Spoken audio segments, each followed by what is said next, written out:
تو پھر انہوں نے مذاکرات بھی شروع کر دیے اور سب کچھ، لیکن اس کے بعد پھر انہوں نے اس کو بلا دیا. تو ایک ماضی کے تناظر میں ہمیں یہ خدشہ ہے کہ کہیں دوبارہ پرائم منسٹر صاحب کی پرائرٹیز میں یہ پیچھے نہ چلا جائے. اور آخری جو ایک مسئلہ ہے وہ اس حکومت کا ٹریک ریکارڈ ہے.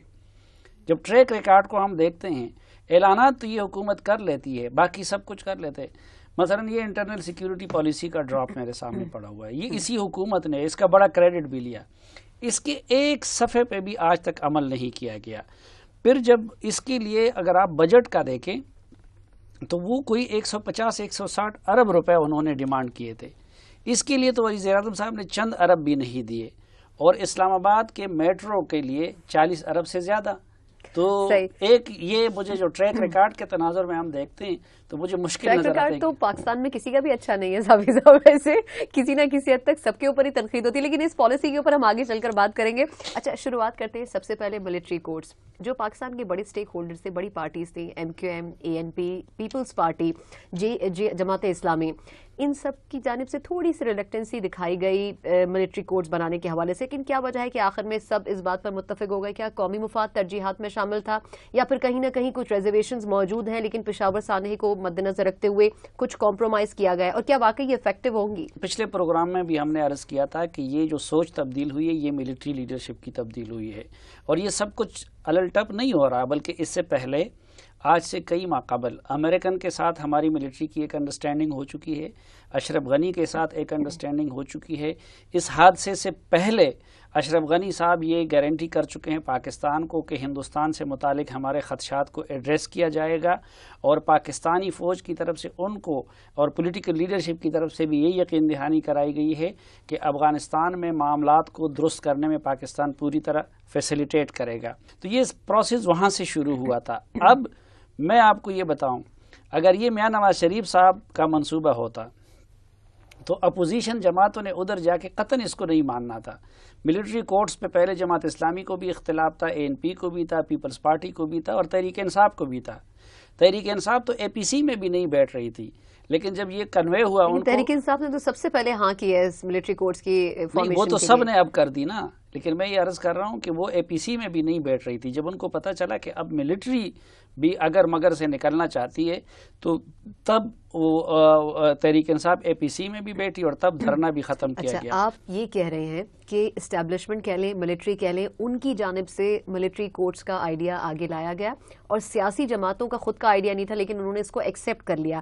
دوسرا یہ کہ چلیں اگر سیاسی جماعتوں نے اسے ایکسیپٹ کر بھی لیا، ہماری عدلیہ کیا اس ڈیسیجن کو ایکسیپٹ کرے گی؟ کیونکہ 97 میں جب یہ آئیڈیا سامنے لایا گیا تھا تو اس وقت کی عدلیہ نے اس کے اگینسٹ فیصلہ دے دیا تھا، انہوں نے کہا تھا کہ یہ پاسبل نہیں ہے.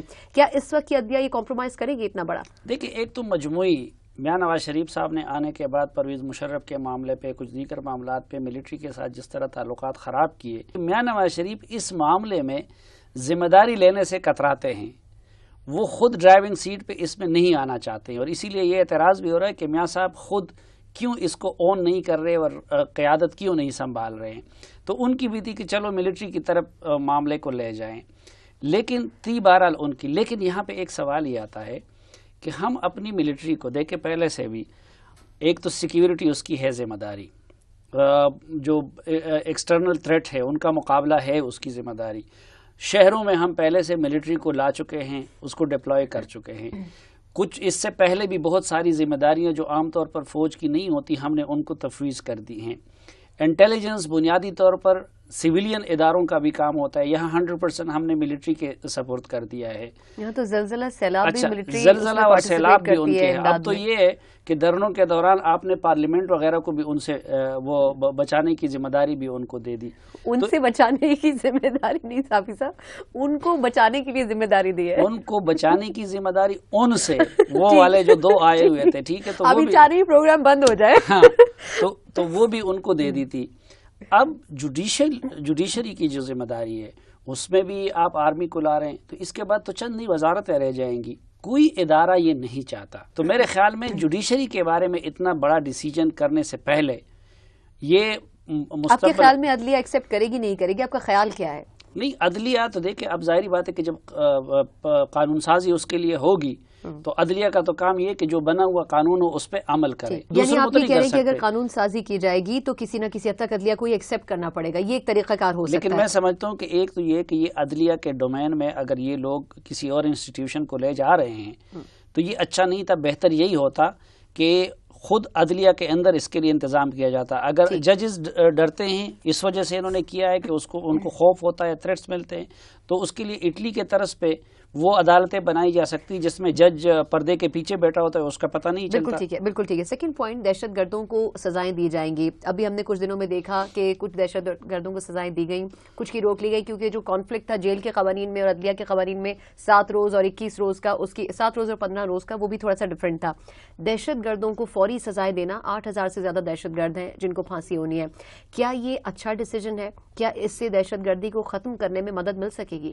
دیکھیں, پہلی بات تو یہ کہ جو آپ کے ملک کا قانون ہے اس پہ عمل ہونا چاہیے. ابھی تک جو ہمارا قانون ہے اس میں پھانسی کی سزا ہے, لیکن یہ جو اڈھاگ بنیادوں پہ ہم تیش میں آ کے یا غصے میں آ کے فیصلے کرتے ہیں یہ درست نہیں ہے.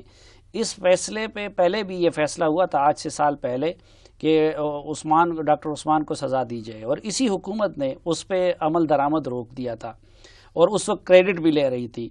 اب اس کے بعد اچانک یہ فیصلہ کر لیا گیا, تو یہ تاثر نہیں ملنا چاہیے کہ ریاست جو ہے نا, وہ جو اعتزاز صاحب کہتے تھے کہ ریاست ہوگی ماں کے جیسے, تو ریاست ماں جیسی ہوتی ہے, وہ غصے میں فیصلے وہ نہیں کرتی. کوئی بھی فیصلہ کرتے ہوئے سوچ سمجھ کے فیصلہ کرنا چاہیے. اور پھر یہ کہ مسئلہ صرف یہ نہیں ہے کہ آپ چند لوگوں کو پھانسی پہ لٹکا دیں گے تو مسئلہ حل ہو جائے گا. یہ تو اکثریت ان لوگوں کی ہے کہ جو اپنے جسموں سے بم باندھتے ہیں اور وہاں پہ جا کے اپنے آپ کو بھی اڑاتے ہیں اور دوسروں کو بھی اڑاتے ہیں. اس لیے اس کے ساتھ ساتھ جوڈیشل فرنٹ پہ بھی بہت سارے اقدامات اور اصلاحات کی ضرورت ہوگی. بدقسمتی سے پچھلے سالوں میں تو نہیں ہوئے, اب دیکھتے ہیں اگر اس حکومت نے کر دیا تو بہت اچھا ہوگا. ٹھیک. اچھا, تیسرا پوائنٹ ہے نیکٹا کو فعال بنانا, اس کو مزید مضبوط کرنا. اتنے عرصے سے نیکٹا کی تشکیل عمل میں آ چکی ہے لیکن اس کے باوجود اس کی وہ ایگزیکیوشن نہیں ہو سکی, کیا اب ہو سکے گی؟ پہلا وہی سوال نا کہ میں جو کہتا ہوں کہ اس حکومت کا ٹریک ریکارڈ, اس کو غیر فعال کس نے بنایا تھا؟ پچھلی حکومت نے اس کو بنا دیا, اس کے لیے قانون سازی ہوئی, لیکن انہوں نے بھی ذرا بر اس کو فعال نہیں کیا. اس حکومت کے دور میں بھی یہ بالکل اسی طرح غیر فعال رہا. پھر جب یہ انٹرنل سیکیورٹی پالیسی بنائی گئی تو اس میں پوری عمارت جو پوری ہماری انٹرنل سیکیورٹی کی ہے وہ اسی نیکٹا کے اوپر کڑی کر دی گئی ہے. لیکن جب بجٹ آیا تو اس حکومت نے اس کے لیے چند ارب روپے بجٹ بھی نہیں دیا, حالانکہ ان کی ضرورت تھی کوئی 155 ارب روپے. پھر یہ کہ اس کے لیے سربراہ کا آج تک تقرر نہیں ہوا تھا. آج سے چند مہینے پہلے پرائم منسٹر صاحب نے ایک اجلاس میں, غالباً کیبنٹ کمیٹی کا وہ جو نیشنل سیکیورٹی کے لیے اجلاس تھا, اس میں پرائم منسٹر نے کہا اچھا نیکٹا کا سربراہ نہیں ہے. اس کے بعد سربراہ مقرر کیا گیا تو ڈی ایم جی افسر جو کہ جن کا اس میدان میں کوئی تجربہ نہیں ہے, بڑے اچھے آدمی ہیں اور جن کی ریٹائرمنٹ میں صرف 1 ہفتہ باقی تھا. تو اگر یہ پرائیورٹیز رہیں تو اس کو غیر فعال بھی اسی حکومت نے کیا تھا, اس کو توجہ بھی یہی حکومت نہیں دے رہی تھی. اب ہماری دعا ہے کہ جو وعدہ انہوں نے کیا ہے اللہ کرے کہ یہ وعدہ اور یہ دعویٰ ان کا پچھلے وعدوں کی طرح ثابت نہ ہو. ٹھیک ہے, ہم صافی صاحب سے مزید بھی گفتگو کریں گے. دہشت گردی کا خاتمہ کیسے ممکن بنایا جا سکتا ہے؟ 20 نکات حکومت نے دوسری جماعتوں کے ساتھ مل کر تشکیل دیے ہیں, کیا واقعی یہ نکات فائدہ مند ثابت ہو سکتے ہیں دہشت گردی کے خاتمے کے لیے؟ اس پر بات کریں گے مزید ایک بریک کے بعد.